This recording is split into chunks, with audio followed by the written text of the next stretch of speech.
Welcome to Turkish series stars, the place where feelings are the headline and truth is told in whispers and sighs. Before we dive in, make sure you're part of our family by subscribing and leaving your voice in the comments. Because here, we don't just follow a story, we live inside it. And tonight, one sentence was enough to wake a chapter everyone thought had been sealed shut. Barış Baktaş, famous for letting silence speak for him, finally let a boundary slip.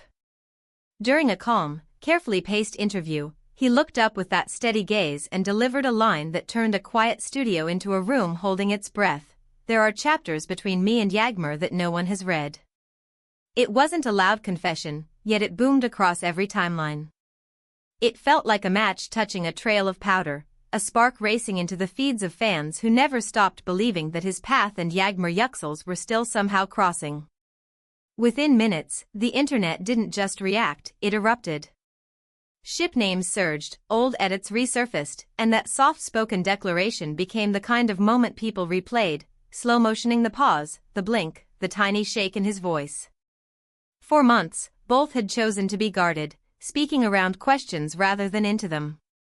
The press asked, the fans read between lines, and both stars kept their answers wrapped in elegance and restraint.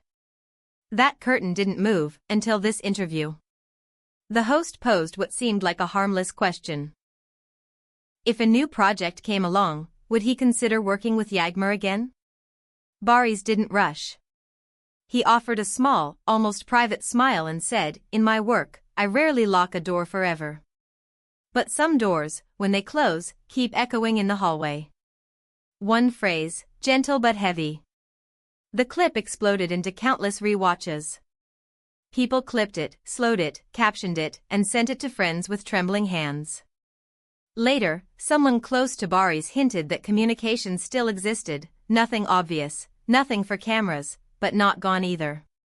"They speak, just not where anyone can hear," the source murmured. "What's between them is theirs, and even those who love them don't have the full map." Only days earlier, Yağmur had uploaded a grayscale photo with a caption that fit like a missing puzzle piece. "Quiet can tell the whole story." Fans didn't miss it. They called it a conversation without sound, one post answering another, a message passed across a distance neither of them publicly acknowledged. It felt like they were writing to each other through the spaces between words. The interviewer went further, asking the line that everyone waits for but never expects to be answered. "Do you still feel something for her?" Barış didn't turn dramatic. He kept his tone reflective, as if he were listening to an old song in his head while speaking. "You don't erase a person who stamped your story," he said. "But sometimes love survives better with a little space." The studio quieted as if someone had drawn a curtain around the moment. Every time her name arrived, his voice dropped half a step. Once, he paused long enough that you could imagine what he was seeing, not the cameras, not the lights, but a memory. The host tried to go deeper. "Any regrets?" Barış barely moved. "Loving isn't something I regret," he answered. "What I'd regret is not having loved." It felt less like an interview and more like watching someone choose honesty over armor.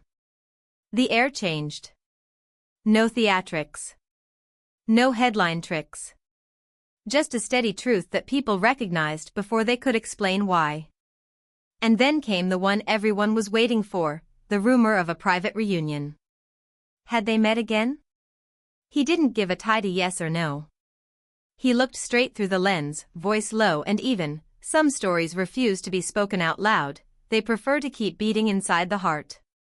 Within minutes, that line seemed to belong to everyone.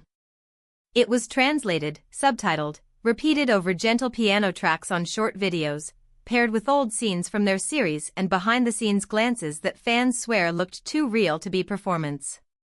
Comments poured in, "He's not acting anymore, that's a man talking to someone he still carries." Viewers picked apart the tiniest details, the way his eyes softened and wandered, that thoughtful pause before he formed the next sentence, the quiet moment when his fingers found the silver pendant at his collarbone. That pendant was no stranger to longtime followers. They recognized it as the piece Yağmur had given him early in their collaboration, a small token with a story of its own. At a charity event days later, a reporter asked about it outright. Barış didn't flinch. "Some keepsakes out last time," he replied, gentle and sure. And just like that, the pendant wasn't a decoration anymore, it was a message without a caption, a symbol for those who knew what to look for. Turkish series stars asks you to linger on this with us. Can a love really fade when two people keep sending each other signs only they fully understand? Do the quiet gestures speak louder than anything a statement could offer? Then came whispers of a private industry gathering in Istanbul. Several attendees insisted both were there. They didn't pose. They didn't perform. But their eyes crossed the room and, as one witness put it, time seemed to halt. No one dared step between them. That single glance became the blueprint for 1,000 fan theories.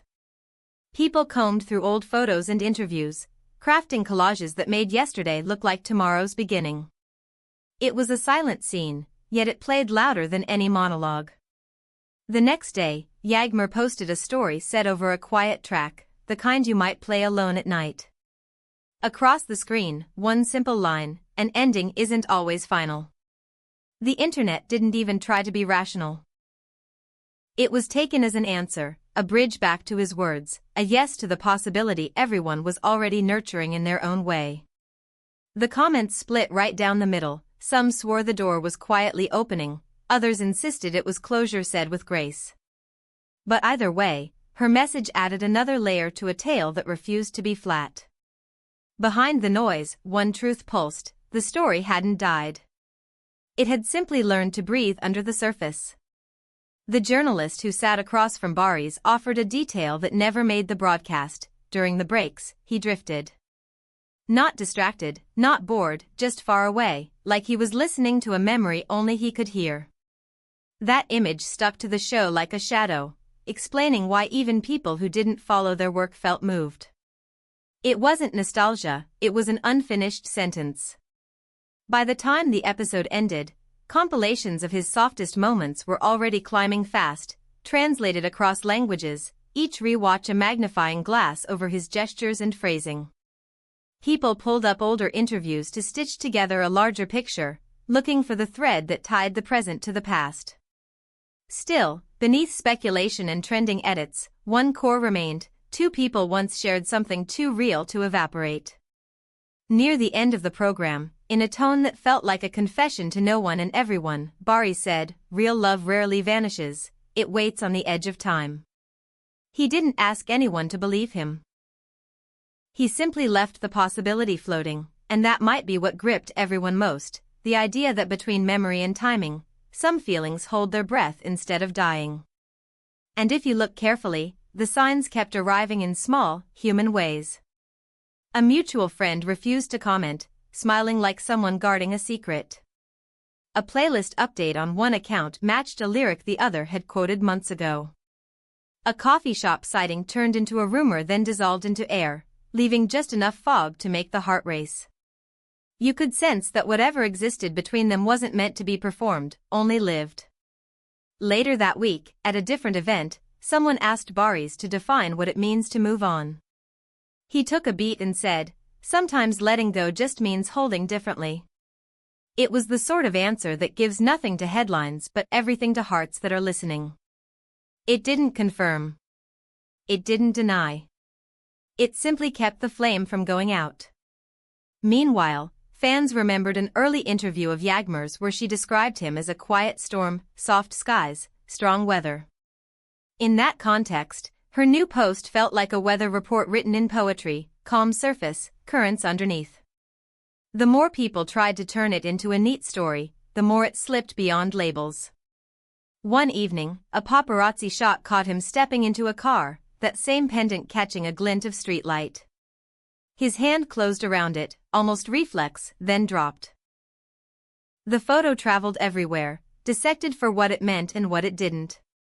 Was it just a habit? A memory? Or an unspoken message carried close to the skin? In all of this, one thing stood out: neither of them insulted what they had by turning it into cheap spectacle. Even when they spoke, their words felt like folded letters, passed carefully from one heart to the other. That respect is rare, and it's exactly what kept the world leaning in. Thank you for staying with us on Turkish series Stars, where we don't just chase headlines, we listen for the heartbeat underneath. If this touched something in you, leave your thoughts below, like, and subscribe. Tell us, do you believe some stories keep living even when no one is narrating them? Or is it wiser to let silence be the last protector of a love that once burned bright? Until next time, keep your heart open, your mind curious, and your faith ready for whatever truth arrives in a whisper.